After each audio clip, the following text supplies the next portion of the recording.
It's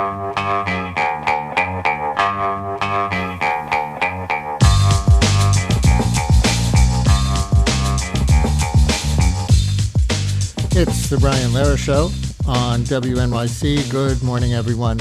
Among the many disturbing things about the Hanukkah massacre at Bondi Beach, Australia, that killed 15 people and wounded dozens more, is that the two alleged gunmen were father and son.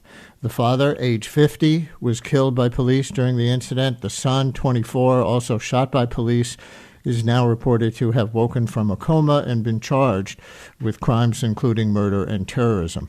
Police say they appear to have been motivated by ISIS or Islamic State-related anti-Semitism. They say 2 Islamic State flags were found in the men's car.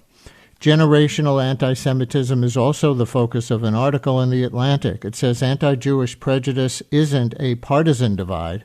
It's a generational one, with young Americans on both the left and the right more likely to hold anti-Semitic views than older Americans of any politics. With us now is the writer of that article, Yair Rosenberg, Atlantic Magazine staff writer and author of their newsletter, Deep Shtetl. He's also been writing recently about what he calls America's Groyper problem with respect to anti-Jewish hate and questions about anti-Semitism that he thinks Marjorie Taylor Greene has not sufficiently answered yet and shouldn't get a pass just because of her changing politics. We'll talk about those things too. Yair, thank you for joining us. And as we say, I'm sorry it's under these circumstances. Yeah, those are, unfortunately, given what I write about, almost the only circumstances on which you find me on people's shows. Next time, baseball. Next spring, baseball, or when the Mets make their next confounding move. The title of your article and the lead sentence is a quote from the prominent anti-Trump commentator Tim Miller from The Bulwark, who some of our listeners know. Tim Miller said to you, "The more I'm around young people, the more panicked I am." Would you explain to our listeners why he said that and why you titled your article with it? He's best, situated to speak to his experience. But what he was talking about was how he regularly interacts with young people. He goes and speaks on college campuses at events, and he has had this experience of having people come up to him. And in the case that we were discussing, this was a left-wing student coming up to him and repeating what he perceived to be anti-Semitic conspiracy theories that they learned from the internet. He's not the only person who has said this to me. He's not the only person, in politics or commentary who's had this experience, and that there seems to be a generational component.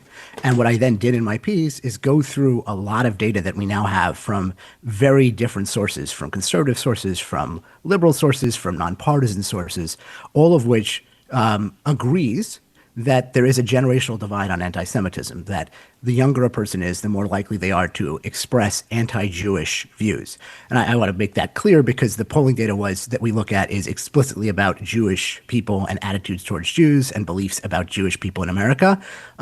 This is not about Israel or Zionism, which is a very interesting conversation to have and relates to this one. But we were very careful to look only at attitudes towards Jewish people. And whether it's, the Democratic pollster David Shore or the Manhattan Institute, which is conservative, or the Yale Youth Poll, all of these people found that the younger voters are more likely to hold anti-Jewish views than older ones.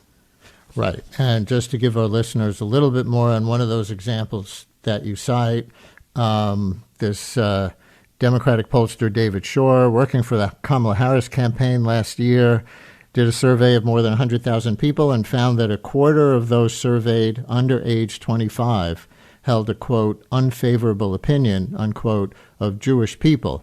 And again, you emphasized the question was about Jewish people, not Israel or Zionism, and that the numbers were about the same among Harris supporters and Trump supporters.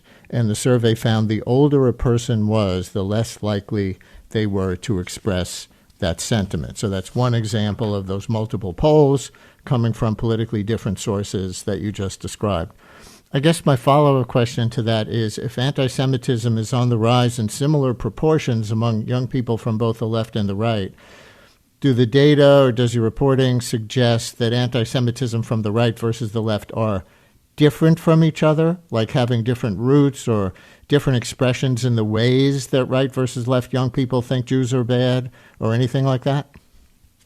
It's a great question. It's the sort of question that, frankly, demands further surveys and further study to try to see if the expression of anti-Semitism is somewhat different across ideological lines. I would also note that depending on how you slice some of these surveys, some of them, David Shor did not find a political difference. Some of the others didn't.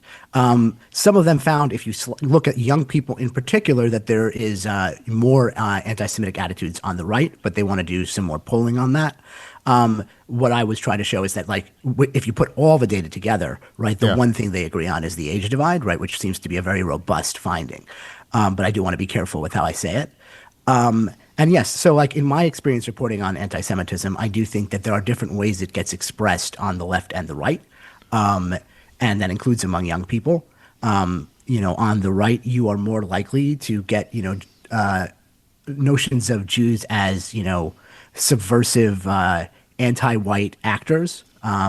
This is the sort of thing that we see when white supremacists attack Jews in synagogues. Nick Fuentes, the white nationalist influencer, this idea that Jews are, subverting the majority culture and are basically, foreigners who are disguising themselves as natives. When it comes to left-wing sources, you're more likely you'll see some interesting versions of that, but usually using Israel as a proxy. But you're often going to see things like people who have, harsh opinions of Israel's conduct in Gaza or before. And some of them have trouble then separating that from their opinion of Jewish people writ large. These are impressionistic, right? This is one of those places where I would like to see more polling. Because sometimes one of the things that my piece is trying to do is actually say we all have our sort of instincts on this stuff, often based on sort of the public discourse around anti-Semitism, which puts it in partisan boxes and particular narratives. But when you go to the data, sometimes it surprises you and it tells you things you didn't know. And you realize something like age could be more determinative and more interesting and more valuable as a way to look at it than some of these other ways that we usually do.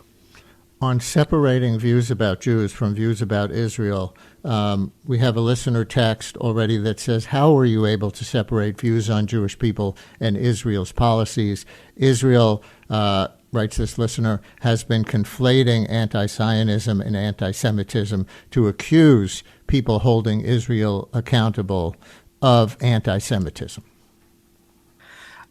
So I would just say, again, the polls that we're asking simply say, Jews, do you have an unfavorable opinion of Jewish people, is what David Shor asked. If you look at the Yale Youth Poll, they asked things like, have Jews had a positive, neutral, or negative impact on the United States of America, right? American Jews, right? And so like this is very specific to a particular context. It takes a certain person to take that and make it about a country in the Middle East thousands of miles away. Similarly, if you ask that kind of question about Muslims and then decided to answer it based on your opinion about Muslims in the Middle East, right? That would be someone, or you were asked about, I don't know, Asian Americans, and you made it about China. We'd understand that that person was making a certain sort of leap that we consider to be bigoted. But I'd also say that I do hear this line where people say, Benjamin Netanyahu will say things like, I am the leader of the Jewish people, right? He will present himself as the leader of the Jews. But the people who raise this objection and say, well, Israel conflates itself with the Jewish people, and therefore when anti-Semitism happens to Jewish people elsewhere, that's Israel's fault.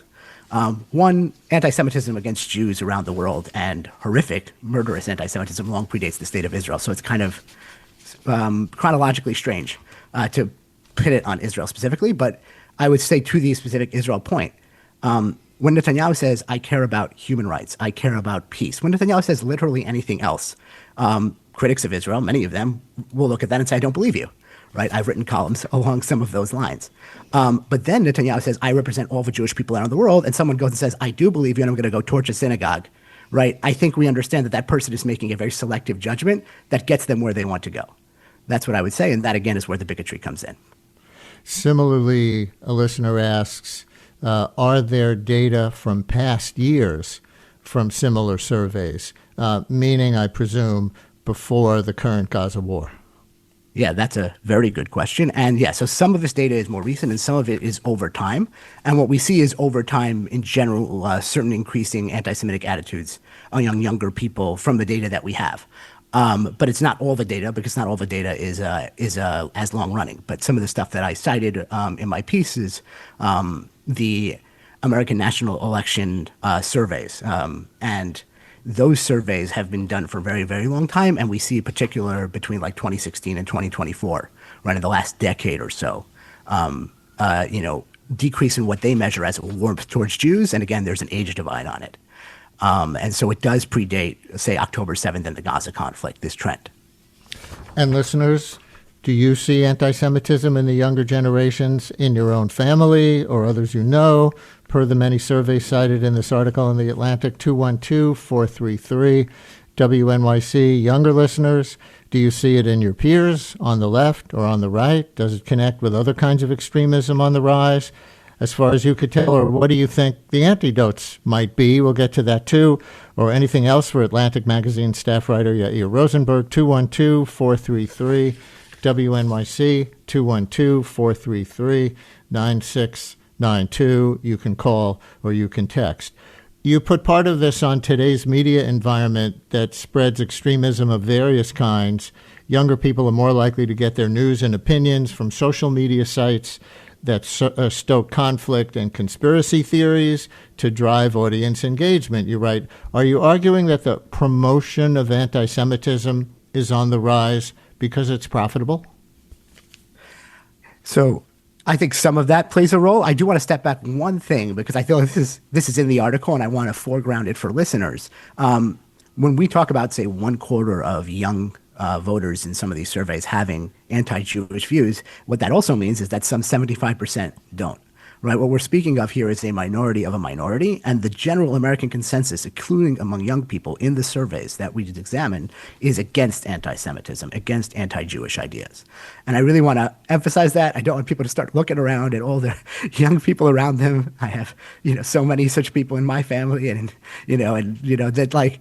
And look at them with suspicion. That is not the argument of the article. The argument of the article is rather that we have a consensus that is powerful and worth protecting and that is being threatened.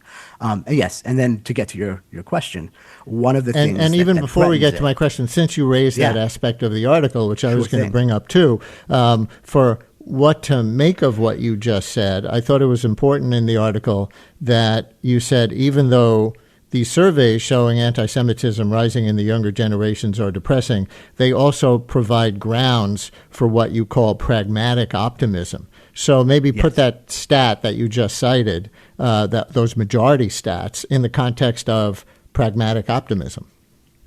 Exactly. When you look at these polls, what they are in fact showing, I see these polls all the time, and they depress me. But then, as I drill down into the details, I realize, well, what we're seeing still is a good immune system, right? A lot of people, including young people, who are, when they're confronted with an anti-Jewish idea, they reject it. And that's good. And what we want is, political, religious, and cultural leaders who cater to that consensus and try to strengthen it, rather than cater to constituencies outside that consensus who are trying to fracture it.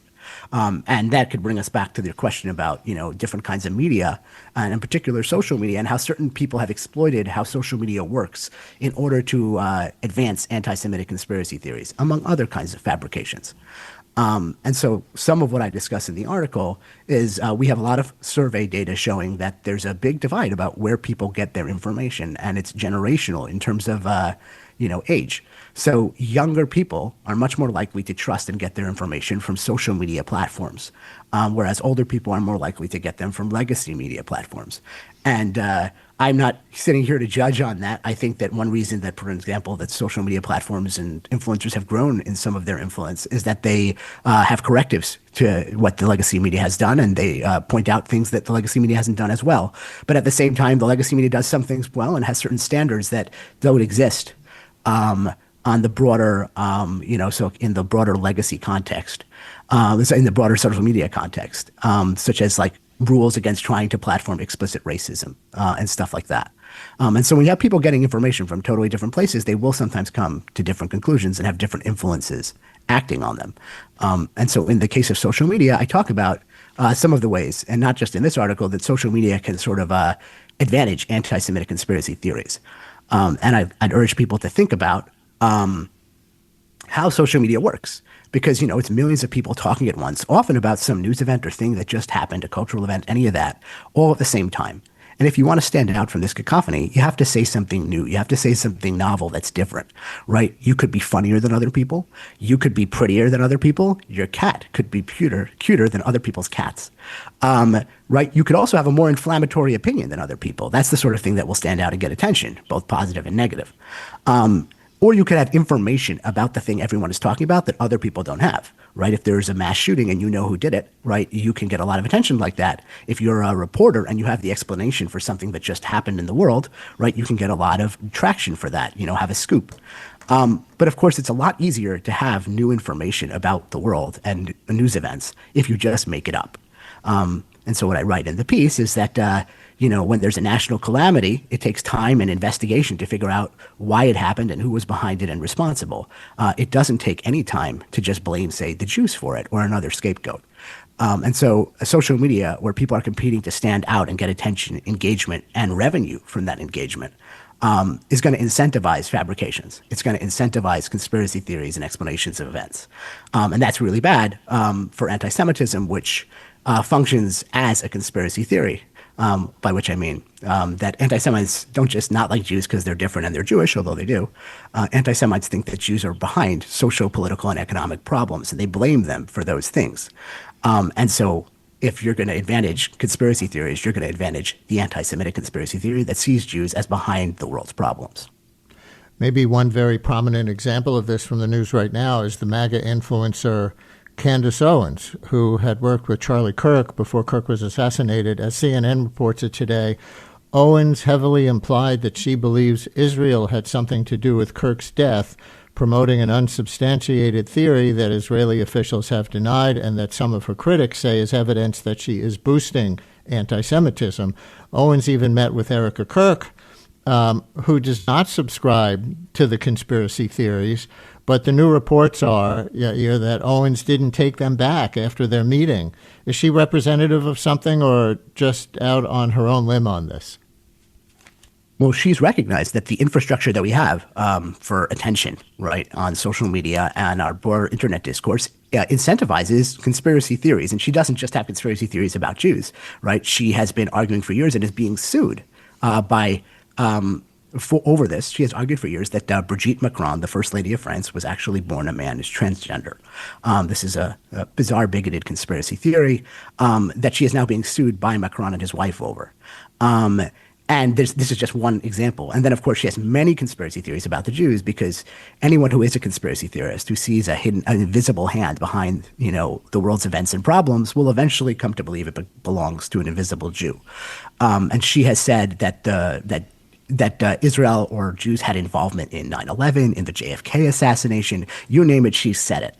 And so, like, the Charlie Kirk thing is just the latest example of this. And she uses things like Mossad, Zionist, Israel, Jews, Frankists. And your listeners will not know what Frankists are. That's a good thing. If you don't know, you're doing something right. But she uses all these terms interchangeably for a global Jewish conspiracy that she then blames for pretty much every catastrophe that you can imagine.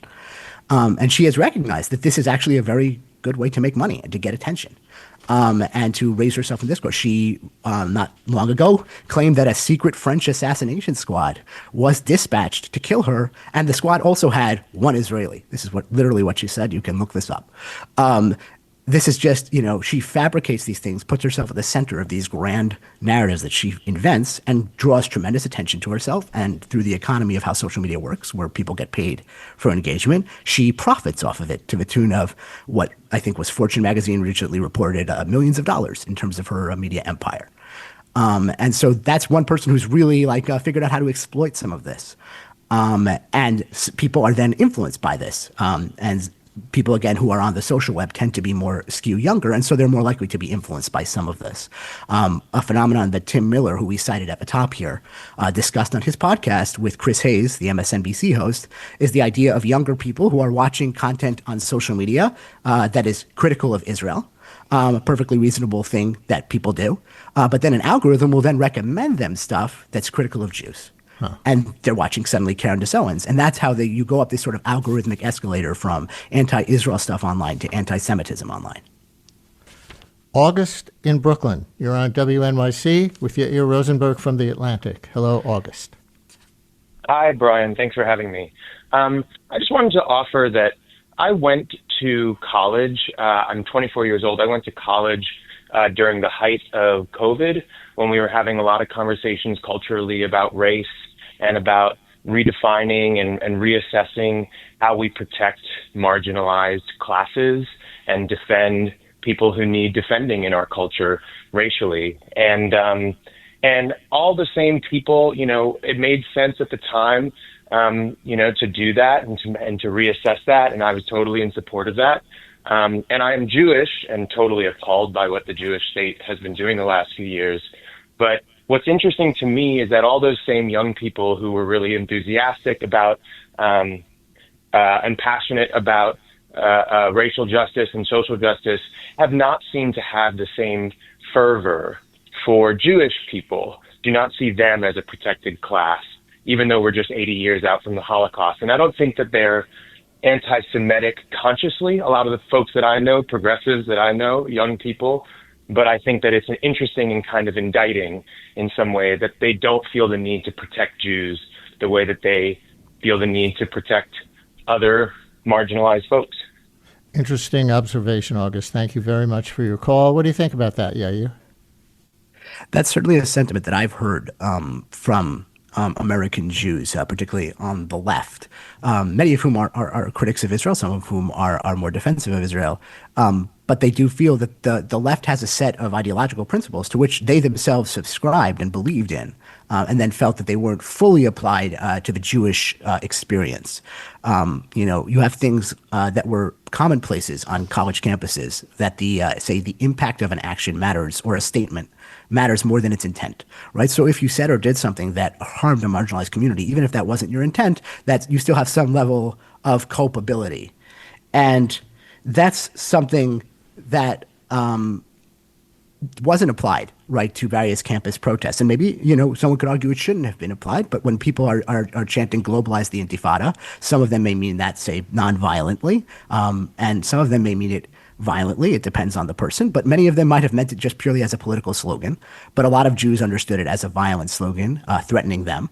And if you were to apply the impact matters more than intent standard that had been applied on campuses before that, you would end up in a particular place that many people didn't end up on the left. Now, people can change their minds, but it is strange when you change your mind when it comes to the Jewish community and not necessarily to other communities, or specifically when Jewish issues arise, right? So these are sorts of things, the arguments that I have heard in my reporting when people said this is what I experienced on campus. So we just heard from August, who recently got out of college. Here is Jenny in Queens, who says she's a college professor. Jenny, you're on WNYC. Hello. Hi. Thanks for taking my call. The first thing I want to say to set the context is that I grew up in Rockland County and live in New York City. And for someone like me, it's really easy to distinguish between Jewish people, who have always been a big part of my everyday life. I'm not Jewish, but the New York metropolitan area, it's true for most people that it's sort of integrated. That's not true in most of the country. And I just wanted to throw that in as one important piece, that conflating what's going on in Palestine with what Jews do may be much easier for people who don't know Jews. And I think that's maybe one thing. What I told your screener was that I'm a college professor, and many of my students are so upset about what Israel has been doing. And when Jewish faculty and Jewish administrators and also Jewish politicians don't strongly condemn Israel, that really takes them aback, and they lose trust. So I'm not justifying anti-Semitism, of course, but what I'm trying to point to is that it's very hard to sort of try to be so clear about Jewish people versus Israel when there are actual Jewish Americans who are defending Israel sort of in everybody's everyday midst. And that becomes, I think, very confusing for young people who don't have a strong basis in making the separation. Do you see anything similar, or is it even an analogous question, Jenny, to ask when people commit acts of terrorism in the name of Islam, let's say, or a country like Iran does something horrible, somewhat in the name of Islam, that students, in your experience, then have a hard time not conflating Muslims with those acts. We certainly see that among some politicians in this country, and we're going to be talking about that in our next segment.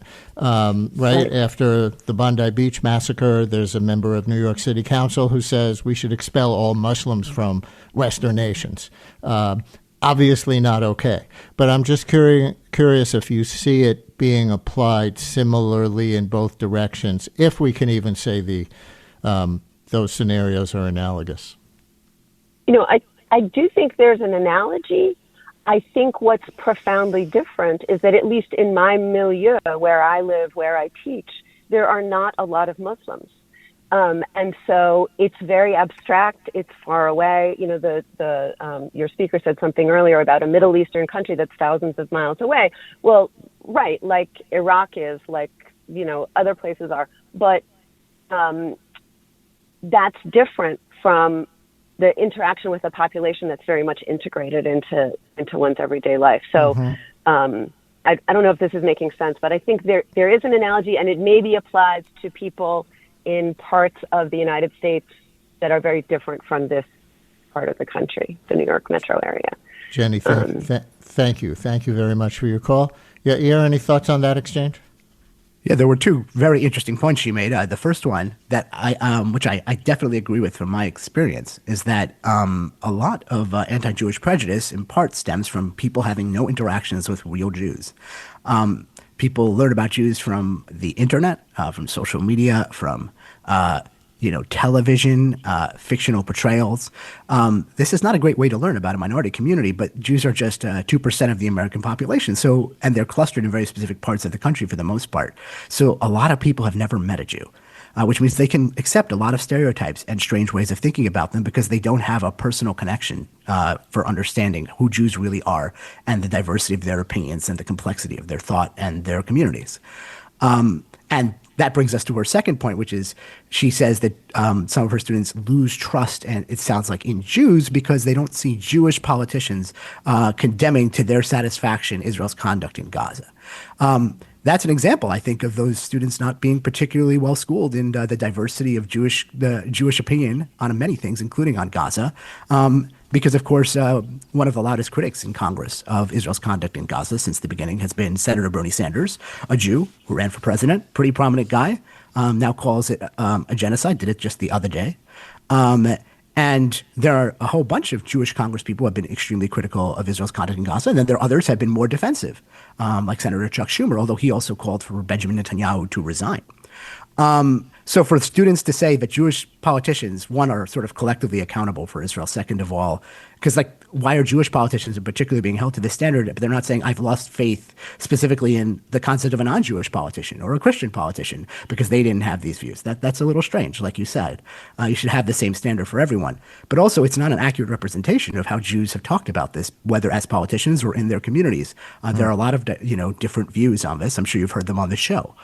And so for them to then for them to jump from not knowing about the Jewish community to then having negative opinions about the Jewish community, right, makes sense. It's what her first point was, right? So that sort of, to me, the first point explains the second in a way. And the better people actually know the Jewish community and realize that they're just as complicated and just as fractious and just as confused and just as diverse as many other communities in this country, the healthier their understanding of Jews will be, and I think the healthier our public discourse on Jews will be. On the Bondi Beach massacre, briefly, before we take a break and then get to some of your other reporting, including as it pertains to the Middle East itself, maybe it's kind of the opposite of your article, Bondi Beach. Very different context, of course, reportedly Islamic State-linked terrorism, and in the context of Australian politics, not the United States, which are different, but still so disturbing to imagine this father and son allegedly so bonded in anti-Jewish extremism that they colluded together to plan this attack, apparently. Usually, at very least, a parent would try to talk their child out of something like this, if only for the risk involved to the kid's life, if nothing else. Or maybe the 24-year-old son would say, Dad, terrorism, really? So does the father-son conspiracy alleged here say anything to you beyond it being maybe a horrifying outlier of a spectacle? Well, I do think, as you said, the sort of horrifying level of sort of animosity and hatred that is required to sort of bond people together to do this thing. And I would add, to do it in Australia, where it's extremely hard to do a mass shooting. They have much, much stricter gun laws. They do not have shootings of this sort. It's the worst one, I believe, in what they say in 30 years. That requires a certain level of motivation and extremism that demands attention. And a lot of the criticism in the Australian discourse and from the Australian Jewish community is that there's been an escalation of attacks on the Jewish community since October 7th, under the guise, something if we discussed, under the guise of people who say they're mad about Israel, but somehow seem to be taking it out on Australian Jews, vandalism and attacks on synagogues, on individuals. And the community has progressively put itself behind walls and tried to get more security and warned that things like this were coming. And there's sort of like the response instead has often been to say, well, they're about to try to pass stricter gun control laws in Australia. And those might be very, have merit politically, but it doesn't seem that was the problem here. To put it on the other side, Prime Minister Netanyahu came out after this attack and said that the reason this happened in part was because Australia recognized the Palestinian state. A two-state solution, including a Palestinian recognized state. the Palestinian state, and that inflamed the situation and somehow led to this attack. Now, here's the thing: we've had similar violent anti-Zionist attacks here in the United States. There was a shooting of 2 people outside the D.C. Jewish Museum. There was a firebombing of a rally for hostages in Boulder, Colorado, that burned an older woman to death. And as everyone knows, neither Donald Trump nor Joe Biden recognized the Palestinian state. So there doesn't seem to be any real relationship here. Right? There is a tendency, I think, sometimes to try to look away from the fact that some people are very heavily motivated by anti-Semitism and try to find other hobby horses in which to pin this sort of thing. But I think we should resist that. You're saying resist Netanyahu's trying to lay it at the feet of and making it a political politics. thing that politics he already held beforehand. And similarly, people who have, gun control politics, it can be perfectly fine politics, but it doesn't seem to have been the reason that this happened. On the age-old stereotype that you cited of Jews having too much power, listener writes, people feel the Jewish community has outside influence on U.S. politics because of our government's absolute support of the genocide. And I know that's a controversial word, but the listener calls it the genocide. But the concept there, people feel the Jewish community has outside influence on U.S. politics because of our government's absolute support. Meaning it's not just stereotype, it's the situation on the ground. How do you react to that text? Yeah. So if you wanted to take it without even disputing the claim that the United States has had unconditional support for Israel's conduct in Gaza, which wasn't true. Biden held up various arms shipments. Donald Trump reportedly put a tremendous amount of pressure on Benjamin Netanyahu to finally get to a ceasefire, the one that we have now. So clearly it's not quite as simple as that. But let's take it at face value. The fact is that, again, as we said earlier in this conversation, American Jews are 2% of the American population. And they're not united, as you've heard from callers here, right, and as we've discussed, on their opinions of Israel or its conduct in Gaza, right? So the notion that there's a united Jewish community that is somehow controlling the entire country and its politics, neither of those things are true, right? The Jews themselves don't have a united opinion. And then Jews are 2% of the country. There's a 98%. Right, of the country that makes decisions democratically on these things. Of course, there are many reasons that people support Israel. President Joe Biden, ardent Zionist by his own admission, not Jewish. Many people support Israel, and if you can't understand why, and you then come down to Jewish control, it means you haven't done your homework, right? And there's a lot of good history and sociology explaining why many Americans, and particularly American Christians, have been supportive of Israel and its positions in the conflict with the Palestinians for many decades. Just to give one example, if you go back decades of polling on the Israeli-Palestinian conflict by, say, Gallup, you would see that for decades, when pollsters forced people to choose, do you have sympathy for the Israelis or the Palestinians? And I hate this question as a reporter on this subject because, of course, you should have sympathy for both. But they would force people to choose, and you'd get a 5-to-1 answer in favor of Israelis for decades since they started the poll. That started to change significantly in 2016. And then now you have basically a statistical tie since October 7th. But when October 7th happens, right, at the time, right, there's overwhelming American support for Israel, which is in line with historical American sentiment, not American Jewish sentiment, the 2%, but the other 98. And so then American politicians then act in accordance with what the American voter sentiment is. And as American voter sentiment has shifted against Israel, you've started to notice the majority of American Democratic senators voting against arms shipments to Israel. You've started to notice dissent even in the Republican caucus about American support for Israel. So what you're seeing here is not conspiracy, is not Jewish control. You're just seeing democracy at work. Democracy doesn't work perfectly. It sometimes takes time for signals to filter down to politicians. But I don't think that the assumptions behind the listener's text are true. That being said, I think it correctly reflects a conspiratorial mindset that is accepted by a significant number of people, and that can lead then to anti-Semitism because people misunderstand how their country works and what influence Jews have over it.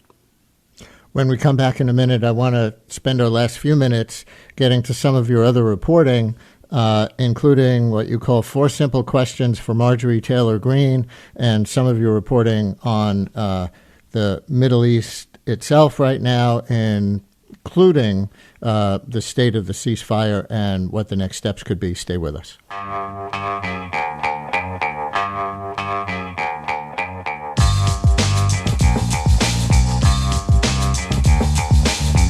Brian Lehrer on WNYC. A few more minutes with Yair Rosenberg, Atlantic Magazine staff writer and author of their newsletter, Deep Shtetl.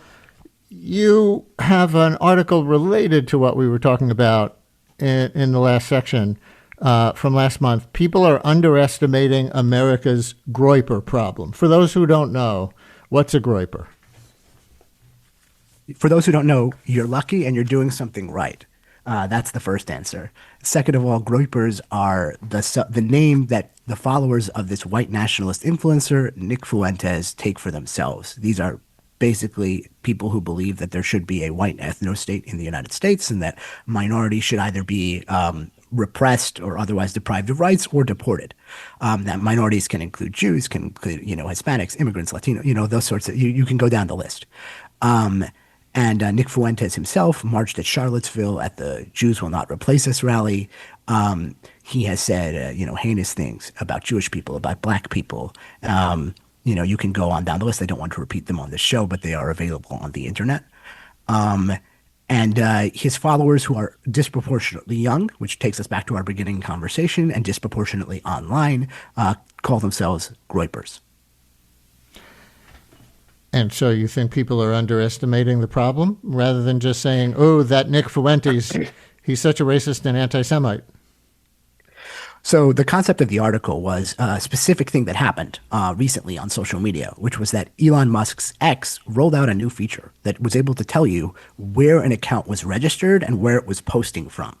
And people discovered that a fair number of influential accounts that intervened in American politics in various ways were in fact not American at all.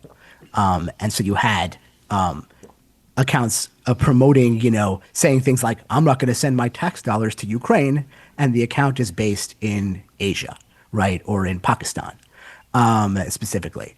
And then you have other people, cosplaying on different sides of the Israeli-Palestinian conflict who turn out to be based in, Eastern Europe or somewhere else that has nothing to do with Israel or Palestine. And what they were doing, all of these people, was farming engagement, basically, and making money off of getting people angry at each other and catering to different political bases, while not actually being part of those bases at all. And one of the things that people saw was that rage bait for profit. Exactly right. Exactly right. And one of the things that people saw is that a fair number of some of these accounts that were supporters of Nick Fuentes. So there was a significant contingent of these people who appear to be American far-right nationalists who are in fact not American at all. And were just playing to this crowd and stoking it for profit, like you said. And so there's a temptation that people had in the wake of this to say that America's far-right problem is sort of anti-Semitism problem, right? The Nick Fuentes problem is overstated. It is largely a foreign implant. It's not internal to us. It's a foreign phenomenon, and it's an online illusion. And once you turn off your screen, it goes away, because this is basically just foreigners making it look like this stuff is big.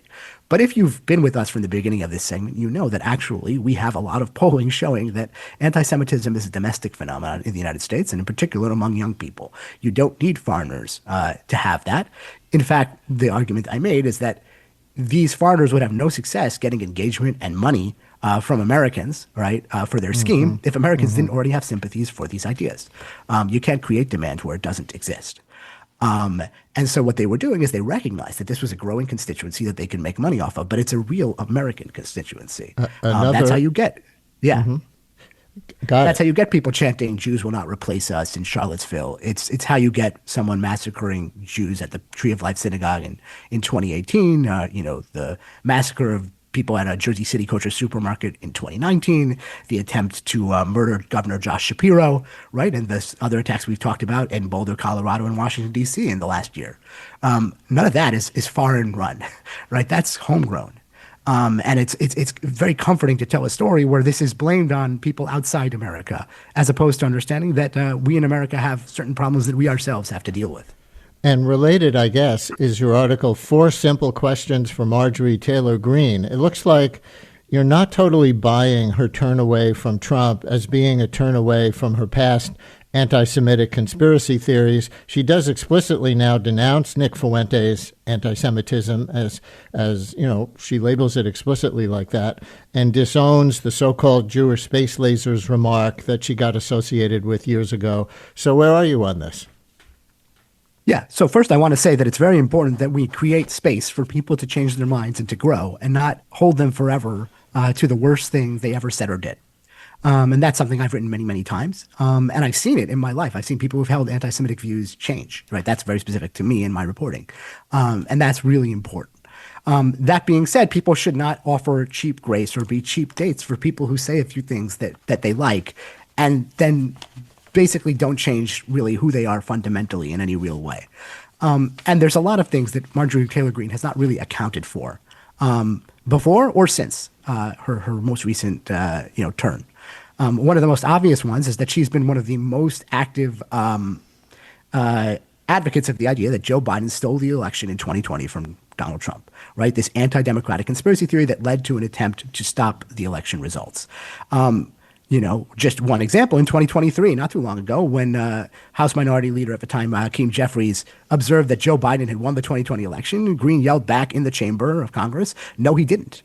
And she's continued. Like, she's never disavowed this, and it surprises me that people haven't asked her to just explicitly say, what's going on, right, with that. She's similarly, just the other day, put forward a bill to sort of ban transgender care. In a very draconian, wide-reaching way. And a whole bunch of these other views that she hasn't really flipped on in any significant way. And it's sort of surprising to me, I think, that people are just looking at this person and saying that she's reformed because she walked back from some of the more extreme things from what seems to be basically just a beef with Donald Trump, because Donald Trump, it seems, didn't want to support her bid for running for Senate, didn't want to offer her a position in the Trump administration. She was once one of his biggest fans, and then it seems she had a falling out when he didn't, promote her career the way that she hoped, right? There's a lot of reporting on that suggests that some of this is what is motivating it. I know that Alexandria Ocasio-Cortez has claimed that explicitly as well. And so, I don't mind people growing and changing. I don't feel like we've seen nearly as much change as sometimes is advertised. Another of your articles, and relevant even though it was written before Bondi Beach, because of the Bondi Beach attack. It was in the news recently that Australia joined with Canada and others in recognizing, at least in principle, a Palestinian state. You had an article after that called "The Real Reason to Recognize Palestine," which had some criticism but also some praise of that action. What's your thinking on that, briefly? Yeah. So I wanted, in that piece, I recognized that there are people who are critical of that move because they felt that it was symbolic. It did not actually create a Palestinian state. They felt that it didn't resolve fundamental problems that the Palestinian people live with day by day. There's still ongoing settler violence across the West Bank with impunity right at the time the Gaza war was ongoing, etc. And I acknowledge that. But then I said that there is still value in this move. And the argument that I made is that have been extremists in this conflict for decades who have opposed the two-state solution and said that by making action, doing things on the ground, whether it's mass violence in the form of suicide bombings by Hamas, and then an October 7th attack by Hamas because they rejected two-state solution and wanted to expunge the Israelis, or the Israeli, settler right, which feels that if we just take more and more land, eventually, right, there will be no possibility of dividing the land at all. And I pointed out that this is not true because the two-state solution, all that it needs is a line on a map. Right, that is fundamentally what the two-state solution is, and the only thing that stops us from drawing that line of the map and saying on one side is Israel, and on one side is Palestine, and everyone on one side is now an Israeli citizen, and everyone on the other side is now a Palestinian citizen, is political will. You can't kill the two-state solution; it's an idea, right? And what you had was all of these countries coming together and saying that the international community is not abandoning this idea, and in fact, we are going to, hopefully take more steps to try to make that the ultimate pathway. And the ultimate outcome, despite these spoiler factions that are trying to say that we can just dictate on the ground, someone's going to win, and saying, no, we don't accept that as an outcome. And I think people underestimate the power that the international community might have down the line if they took this idea of recognition seriously to basically say that this is how we're going to treat this territory. We're going to draw a line and we're going to treat one side of it as Israel and the other side as Palestine. No one can stop them from doing that. And so this was not something that fundamentally changed anything in the moment, but it had potential to be a first step towards something much more foundational. So that was my argument in the piece. And lastly, on the Middle East, you wrote an article giving Trump credit for pressuring, I should say, on the ceasefire. You give Trump credit for pressuring both Netanyahu and Hamas into the current ceasefire. The next steps are said to be Israel pulling troops out of Gaza and Hamas disarming. Reportedly, Steve Witkoff and Jared Kushner are working on that right now. Do you see a path to those things actually happening?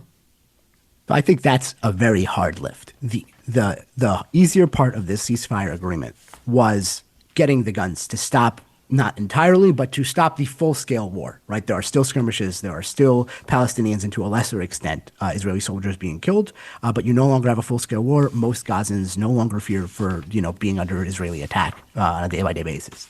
And at the same time, Israelis, right, are no longer tons of troops have already been moved out of Gaza. They are no longer on war footing.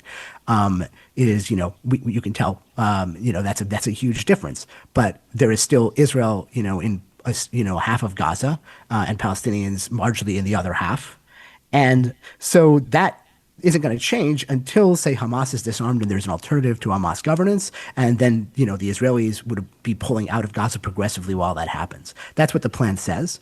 It's extremely hard to see how you do that because Hamas doesn't want to give up its weapons and Israel doesn't want to leave unless Hamas does. And I would also add that there's an Israeli hard-right faction that has disproportionate power over Benjamin Netanyahu and his political future and his coalition that wants Israel to stay in Gaza because they aspire to actually resettle Gaza, to put Jewish settlements into Gaza. And if Israel were to fully pull out of Gaza, they wouldn't be able to do that. And these people think long-term, and they're also thinking about that. So you have a lot of factions that are conspiring against what is called phase 2 of the Trump ceasefire. And so, the easy thing is to say, I'm skeptical that it will happen, and that is what I feel. But also, I think, we should all hope that we get to a better outcome for everyone involved. Yair Rosenberg, Atlantic Magazine staff writer and author of their newsletter, Deep Shtetl. Thank you very much for joining us today. Thanks for having me, Brian.